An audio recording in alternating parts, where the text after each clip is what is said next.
Bonjour à tous, alors aujourd'hui je voulais vous parler de la peur de l'échec.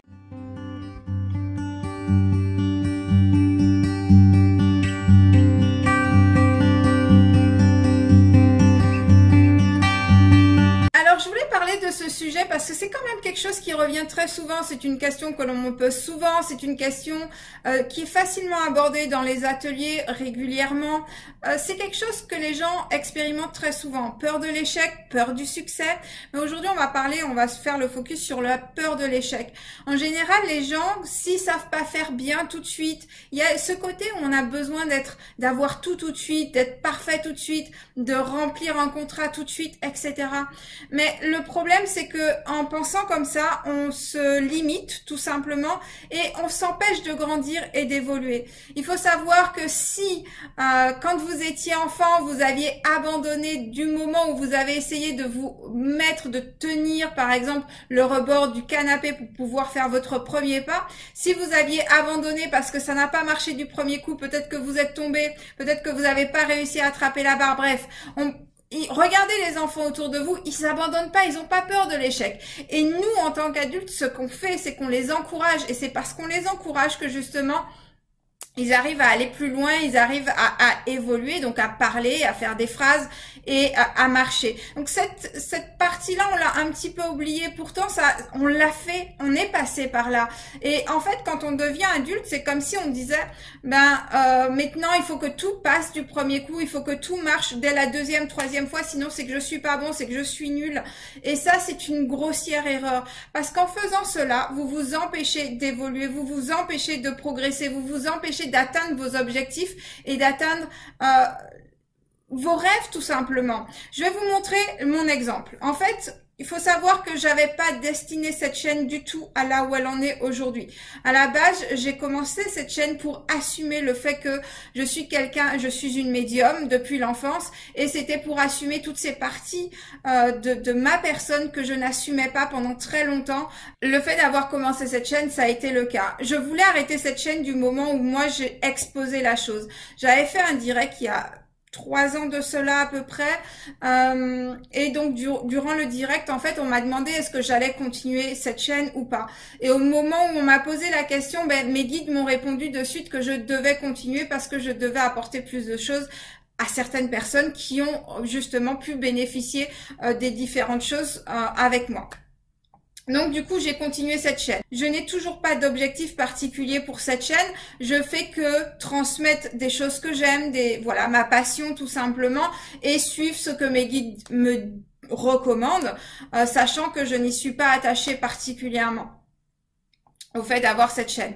Mais ce que je veux vous montrer aujourd'hui, c'est quand j'ai commencé, vous allez voir les images et vous allez voir, vous voyez tout simplement déjà comment je parle aujourd'hui. Il y a un monde entre la première vidéo que j'ai pu faire et celle d'aujourd'hui, même celle d'un an plus tard. Je vais vous montrer donc les 3 étapes et vous allez voir qu'il y a une énorme différence.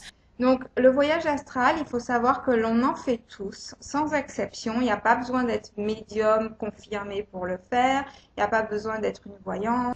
Recevoir, partager et donner. Donc, c'est vraiment très important. Parce que si vous ne maîtrisez pas complètement ces 3 mots, si vous n'avez pas un équilibre entre ces 3 mots, vous coupez complètement le flot de l'abondance. Dans ma façon de parler, donc là, je suis vraiment entière, je suis vraiment comme je suis, alors qu'il y avait une forme de timidité, de renfermement dans la première vidéo où je me sentais pas super à l'aise.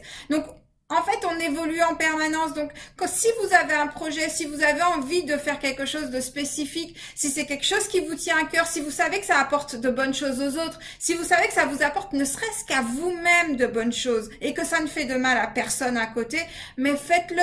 Et c'est pas parce que vous y arrivez pas du premier coup, peut-être que vous allez vous relever, vous allez tomber au moins 15 fois, 1000 fois, mais c'est pas parce que justement vous allez tomber 1000 fois. Si c'est quelque chose qui vous tient vraiment à cœur et si vous êtes sûr que c'est important, allez-y et relevez-vous à chaque fois parce que justement vous allez atteindre vos objectifs. C'est important. Je vais vous montrer là maintenant toutes les personnes qui ont échoué, le nombre de fois qu'elles ont échoué, parce que c'est vrai que que ça soit la télé ou que ça soit les médias, etc., on a l'impression que tout est lisse et que tout va toujours très bien. En fait, les personnes voient quand les gens sont arrivés à un certain niveau et en fait, on a l'impression que ça a été facile. Non, ça n'a pas été facile, mais les gens se sont accrochés. Et le problème de notre société ou de monsieur, madame, tout le monde, c'est que personne à ce niveau-là ne s'accroche. Et c'est important, si ça vous tient à cœur et si c'est bon pour vous et que ça ne fait de mal à personne, ça j'insiste là-dessus, ou si ça fait du bien aux autres,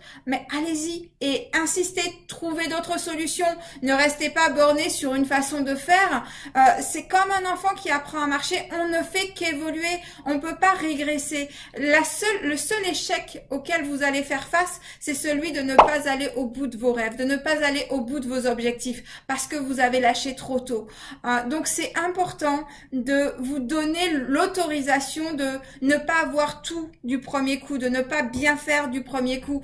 Et dernière chose qui est assez importante aussi, c'est que plus vous pratiquez, peu importe le domaine dans lequel vous êtes, peu importe sur quoi vous voulez évoluer. Par exemple, imaginons que vous voulez développer vos sens extrasensoriels, c'est pas parce que vous aurez essayé pendant 1 mois, 2 mois et que ça n'a pas marché qu'il vous faut abandonner.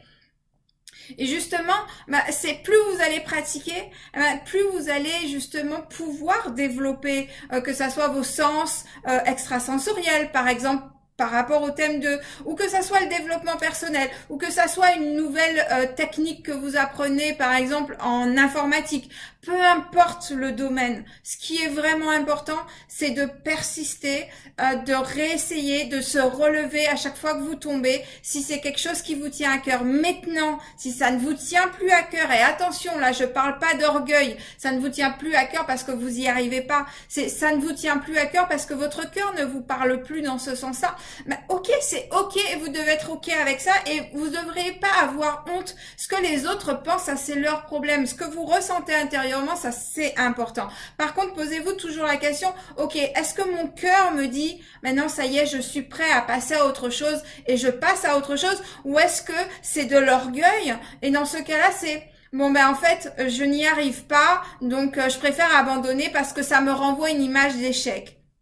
Dans ces cas-là, vous allez juste renforcer votre croyance limitante que vous ne pouvez pas arriver aux choses. Et donc, vous aurez des difficultés. Plus vous allez accumuler ce genre d'attitude et plus vous allez renforcer le fait que vous n'arrivez pas à réaliser des choses. Donc, c'est important de vous forcer 1, 2, 3 fois. Et quand vous aurez réalisé que vous avez réussi à aller au bout de plusieurs choses différentes, vous allez vous rendre compte que ça deviendra de plus en plus facile. On ne naît pas en sachant tout. Alors, c'est sûr que tout le monde a des facilités sur certains plans, c'est-à-dire que par exemple moi j'ai des facilités en tout ce qui est au sujet de la spiritualité et de l'art. Par exemple ça c'est comme ça. Mais par exemple au niveau du sport, je suis pas souple du tout par exemple. Donc pour moi c'est vraiment beaucoup d'efforts et ça me demande de travailler sur moi encore et encore et ça me demande de l'endurance, ça me demande de la persévérance. Donc voilà. Donc il y a d'autres personnes qui sont super forts en mathématiques d'entrée de jeu. Il y a des gens qui ont des voix génial dès le début. Donc chacun, on a tous nos points forts et nos points faibles, et c'est pas parce qu'on a des points faibles qu'on n'est pas fait pour évoluer dans ce domaine-là aussi. On peut évoluer dans tout ce que notre cœur désire sincèrement avec amour. Maintenant, il faut savoir aussi mettre l'ego de côté, ce qui n'est pas toujours facile, ça je comprends totalement, mais il faut savoir justement le mettre de côté et le rééduquer de façon à ne pas se mettre en échec en permanence. Voilà ce que je voulais vous dire pour aujourd'hui. J'espère que cette vidéo vous aura aidé. J'espère surtout que vous allez faire le nécessaire pour aller au bout de vos rêves, et c'est pas parce que vous avez pas réussi les 10 premières fois ou les 20 premières fois qu'il faut abandonner. Essayez de trouver d'autres solutions, essayez de voir les choses autrement, essayez d'avoir d'autres perspectives, mais vous y arriverez si vraiment ça vous tient à cœur et que vous ne faites pas non plus, vous n'êtes pas attaché à la chose non plus, parce qu'il faut pas être attaché, parce que plus on est dans l'attachement, plus on est dans la résistance, plus on est dans la résistance, plus la chose s'éloigne de nous. Donc c'est important de trouver le juste équilibre entre le fait de vouloir quelque chose parce que le cœur le dit, et en même temps ne pas y attacher tant d'importance que ça pour justement ne pas créer plus de résistance et ne pas échouer tout simplement parce que l'échec, c'est uniquement quand on ne va pas au bout de ses rêves. Mais sinon, le reste, ça s'appelle juste de l'apprentissage. Voilà, j'espère vraiment que ça vous aura aidé. Je vous souhaite une excellente fin de journée et je vous dis à très bientôt. Bye bye.